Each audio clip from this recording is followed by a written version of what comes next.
नमस्कार दोस्तों, स्वागत है आपका चाणक्य की कहानी के छठे एपिसोड में।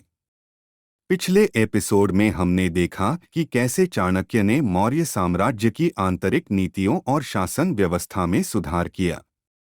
आज के एपिसोड में हम जानेंगे कि चाणक्य ने किस प्रकार से मौर्य साम्राज्य को एक महान साम्राज्य में बदलने के लिए विभिन्न रणनीतियों और नीतियों का उपयोग किया। चाणक्य की कूटनीति और राजनीतिक दृष्टिकोण ने मौर्य साम्राज्य को अन्य राज्यों से अलग बनाया। उन्होंने चंद्रगुप्त को सिखाया कि कैसे कूटनीतिक संबंधों का उपयोग करके राज्य की शक्ति और प्रभाव को बढ़ाया जा सकता है। चाणक्य की नीति शत्रु का शत्रु मेरा मित्र है ने मौर्य साम्राज्य को कई दुश्मनों से सुरक्षित रखा। चाणक्य ने मौर्य साम्राज्य के अंतर्राष्ट्रीय संबंधों को मजबूत बनाने के लिए कई महत्वपूर्ण कदम उठाए। उन्होंने यूनानी साम्राज्य, जो उस समय भारत का पड़ोसी था, के साथ मैत्रीपूर्ण संबंध स्थापित किए। यह संबंध साम्राज्य के व्यापार और सांस्कृतिक आदान प्रदान में मददगार साबित हुआ। चाणक्य ने मौर्य साम्राज्य में व्यापार और वाणिज्य को बढ़ावा दिया।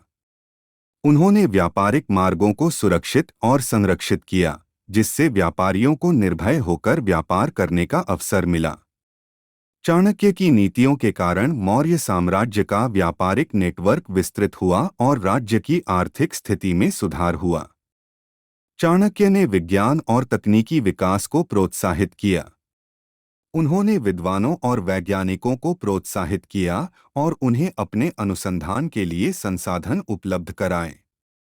तक्षशिला और नालंदा जैसे शिक्षा केंद्रों में विज्ञान और तकनीकी विकास का विशेष महत्व था।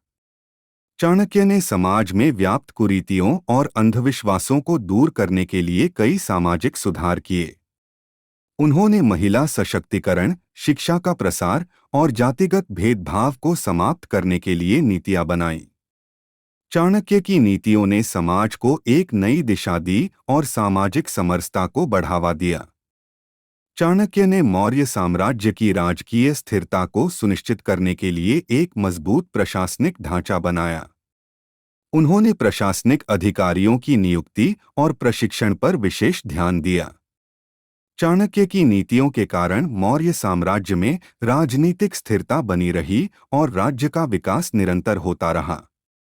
इस एपिसोड में हमने देखा कि कैसे चाणक्य की कूटनीति, अंतर्राष्ट्रीय संबंध, व्यापार और वाणिज्य, विज्ञान और तकनीकी विकास, सामाजिक सुधार और राजकीय स्थिरता ने मौर्य साम्राज्य को एक महान साम्राज्य में बदल दिया।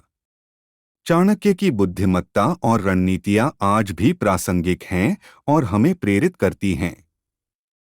अगर आपको यह वीडियो पसंद आया हो तो कृपया लाइक, शेयर और सब्सक्राइब करना न भूलें। अगले एपिसोड में फिर मिलेंगे। धन्यवाद।